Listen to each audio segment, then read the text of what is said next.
Hi students, this is Learn the Skill. মই তোমালোকক আগৰ ভিডিঅ'ত কৈছিলোঁ যে DTE ছেকেণ্ড স্পট ৰাউণ্ডৰ তোমালোকৰ ব্যৱস্থা কৰিছে য'ত তোমালোকে যিয়ে ছিট পোৱা নাই এতিয়ালৈকে তেওঁলোকে তাত যাব পাৰিবা ঠিক আছে। তো ইয়াত কাইলৈ 4 তাৰিখে তোমালোকৰ জিষ্ট আৰু BBECত তোমালোকৰ স্পট আছে। তো তাত তেওঁলোকে ন'টিচ উলিয়াইছে, আমি ফাৰ্ষ্ট ন'টিচকেইখন চাই লওঁ আহা। আৰু যিহেতু ডিফাৰেণ্ট ডেটত ডিফাৰেণ্ট কলেজ আছে, তো মই তোমালোকক ছাজেষ্ট কৰিম যে তোমালোকে প্ৰত্যেকখন কলেজতে যোৱা, কাৰণ কোনখন কলেজত ছিট পাই যোৱা ক'ব নোৱাৰি। যদি তুমি ভাবিছা যে মই BBECতে পঢ়িম, then you need to present every college ঠিক আছে। তোমালোকে অকল BBECত গ'লেও হ'ব, কাৰণ তাত বহুত ছিট আছে। কিন্তু যদি তোমালোকে ভাবিছা কোনোবা এখনত পাই গ'লে হ'ল, দেন তোমালোকে প্ৰত্যেকখনতে ভিজিট কৰা। এতিয়া বাৰু জিষ্ট আৰু BBECৰ মাজত তোমালোকে এখনে ছিলেক্ট কৰিব পাৰিবা। তো হোৱাট এভাৰ, তোমালোকে কোনোবা এখনত যাবা। মই জিষ্টৰ ন'টিচটো তোমালোকক দেখাই দিছোঁ। জিষ্টৰ ন'টিচত কৈছে যে তোমালোকৰ 4 তাৰিখে এটা স্পট কাউন্সেলিং কণ্টাক্ট কৰা হ'ব, য'ত চিভিল, মেকানিকেল, ETCN, PI 4টা ব্ৰাঞ্চ থাকিব। মিনছ তোমালোকৰ 4টা ব্ৰাঞ্চতে মে বি ভেকেঞ্চি আছে। তো ৰিপৰ্টিং টাইম 10টা পৰা 12টা দিছে। তো তোমালোকে টাইম মতে তাত পাই যাবাগৈ। এডমিশ্যন টাইম 1টা বজাৰ পৰা 2টা বজাৰ ভিতৰত ল'ব লাগিব। মিনছ তোমালোকৰ 12টা বজাৰ পিছত তোমালোকৰ মেৰিট লিষ্ট ওলাই যাব, এণ্ড এডমিশ্যন তাৰ পিছতে তোমালোকে ল'ব লাগিব টাইম মতে। ভেন্যুটো হৈছে এক্সামিনেশ্যন হ'ল। দেন তোমালোকে এই স্পট কাউন্সেলিঙত নিজে প্ৰেজেণ্ট থাকিব লাগিব। Physical presence of the candidate is mandatory. Then তোমালোকে কি নিব লাগিব? পাছপৰ্ট চাইজ ফটো 5 কপি লৈ যাব লাগিব, PRC লৈ যাব লাগিব, এডমিশ্যন লেটাৰ এডমিশ্যন লেটাৰখন তোমালোকে পোৱা নাই, কাৰণ তোমালোকে অনলাইন কাউন্সেলিঙত পোৱা নাই ছিটটো। তো তোমালোকে এই 4 নম্বৰটো নালাগে। ক্লাছ 10ৰ এডমিট কাৰ্ড চাৰ্টিফিকেট লৈ যাব লাগিব, CEE ৰেংক কাৰ্ড আৰু এডমিট কাৰ্ড লৈ যাব লাগিব। দেন মাৰ্কশ্বিট লৈ যাব লাগিব, ক্লাছ 10ৰ পাছ চাৰ্টিফিকেট লৈ যাব লাগিব, ক্লাছ 12ৰ মাৰ্কশ্বিট পাছ চাৰ্টিফিকেট লৈ যাব লাগিব। যদি তোমাৰ কেটেগৰী বিলংছ কৰে কিবা, সেইখন লৈ যাব লাগিব। বাট তোমালোকৰ ছিট এলটমেণ্ট জেনেৰেল হিচাপে হ'ব মে বি ঠিক আছে।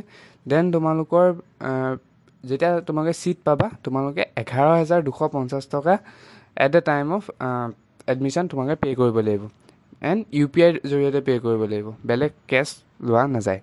দেন তোমালোকে মেডিকেল ফিটনেছ চাৰ্টিফিকেট গভৰ্ণমেণ্ট অফিচাৰৰ পৰা লিখাই লোৱা এখন ছাবমিট কৰিব লাগিব ঠিক আছে। তো এইখন উলিয়াই ল'বা, পাৰিলে আজি উলিয়াই ল'বা।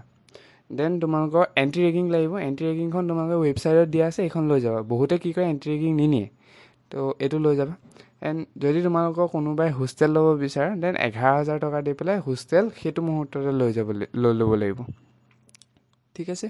তো এইখিনি মেইন পইণ্ট আছিলে।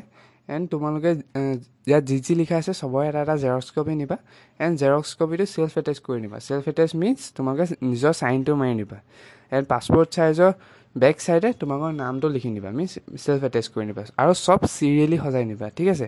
তাত চিৰিয়েলিহে চাব, তোমালোকে খেলি মেলি কৰি নিলে নাচাব ঠিক আছে। তো এইখিনি আছিলে। সময়মতে যাবা, আগতীয়াকৈ যাবা। 10টা কৈছে, 9:30 মানত পোৱাকৈ যাবা, দেন ভাল হ'ব ঠিক আছে। আমি এতিয়া BBECটো চাই লওঁ ঠিক আছে। এতিয়া আমি BBECত তোমালোকৰ একে টাইম 10টা পৰা 12টা। দেন মেৰিট লিষ্ট কেতিয়া ওলাব? 1টা পৰা 2টা বজাৰ ভিতৰত মেৰিট লিষ্ট ওলাব। দেন তোমালোকক ৰিপৰ্টিং ক'ত কৰিব কৈছে? ৰুম নম্বৰ 113 গ্ৰাউণ্ড ফ্ল'ৰত তোমালোকক ৰিপৰ্ট কৰিব কৈছে ঠিক আছে। তাত তোমালোকে যাবা। লগত কি লৈ যাবা? Admission form. অ'কে, এডমিশ্যন ফৰ্মত মোৰ মনত পৰিলে জিষ্টৰ এডমিশ্যন ফৰ্মো আছে, সেইখন তোমালোকে লৈ যাবা ফিল আউট কৰি পেলাই। পাছপৰ্ট চাইজ ফটোগ্ৰাফ লৈ যাবা, এক্সট্ৰা লৈ যাবা, এণ্ড তাত পেষ্ট কৰিব দিব, সেইখিনিও লৈ যাবা। তাত পেষ্ট কৰি লৈ যাবা মিনছ। দেন তোমালোকৰ ব্ৰাঞ্চ চইচ ফিলিঙৰ এখন ফৰ্ম আছে, সেইখন তোমালোকৰ BBEC ৱেবছাইটত আছে, সেইখন তোমালোকে ফিল কৰি লৈ যাবা। তাৰ মতে তোমালোকক ব্ৰাঞ্চ দিব ঠিক আছে। তো তোমালোকৰ মানে চইচ ফিলিং প্ৰিফাৰেঞ্চ লিষ্ট মানে সেইখন ঠিক আছে। দেন তোমালোকৰ মনি ৰিচিপ্ট 800 টকা। যদি তোমালোকে DTEত পাৰ্টিচিপেট আগতে কাউন্সেলিঙত কৰিছিলা, দেন তোমালোকৰ সামৰ্থ্য এখন থাকিব, সেইখন লৈ যাবা। যদি তোমালোকে নিউলি কৰিছা, দেন 800 টকা যিটো পে'মেণ্ট ৰিচিপ্ট সেইখন লৈ যাবা। এই দুটা বস্তু জিষ্টতো লাগিব দেই। দেন বেংক ডিটেইলছ, তোমালোকৰ এখন ফটো এক্টিভ পাছবুক লৈ যাবা, মে বি SBI হ'লে ভাল হয়। CEE ৰেংক কাৰ্ড লৈ যাবা, এডমিট কাৰ্ডো লাগিব মে বি লৈ যাবা। SSLC এডমিট কাৰ্ড লৈ যাবা ঠিক আছে। এইখন চবৰে থাকে, লৈ যাবা। যদি সেইখন নাই, বাৰ্থ চাৰ্টিফিকেট লৈ গ'লেও হৈ যাব। Qualify examination marksheet means CEE marksheet লৈ যাবা, এণ্ড তোমালোকৰ চাৰ্টিফিকেট। অ'কে, কোৱালিফাই মিনছ তোমালোকৰ ক্লাছ 12ৰ মাৰ্কশ্বিট চাৰ্টিফিকেট, PRC লৈ যাবা, যদি তোমাৰ কাষ্ট বিলং কৰে কাষ্ট চাৰ্টিফিকেট লৈ যাবা, এণ্ড এণ্টি ৰেগিংখন লৈ যাবা। এণ্ড তোমালোকে যদি চিট পোৱা at the time of admission তোমালোকে 19,000 টকা পে' কৰিব লাগিব BBECত, ঠিক আছে। এণ্ড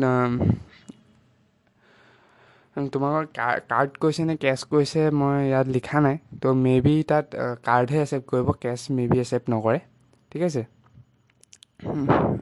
তো ঠিক আছে, আৰু তোমালোকৰ কোনো প্ৰব্লেম নহয় তোমালোকে দেৰিকৈ যোৱাৰ বাবে ইয়াত লিখি দিছে ask two attend the class regularly after taking admission, মানে যেতিয়া এডমিশ্যন ল'লা তাৰ পিছৰ পৰা তোমালোকে ৰেগুলাৰ ক্লাছ এটেণ্ড কৰিবা। যেতিয়া তোমালোকৰ এটেণ্ডেঞ্চ চেক কৰিব, দেন তোমালোকৰ এই ডেটৰ পৰাহে চেক কৰিব, ঠিক আছে। এইটো চিন্তা কৰিবলগীয়া একো নাই।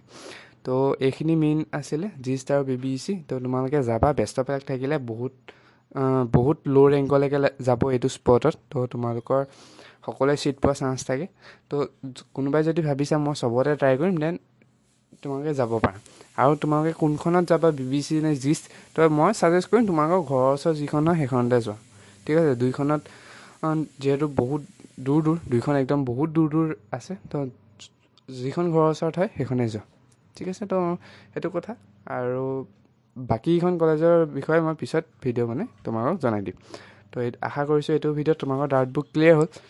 তো এইটো ভিডিঅ'ত ইমানেই আছিলে। Thank you so' much.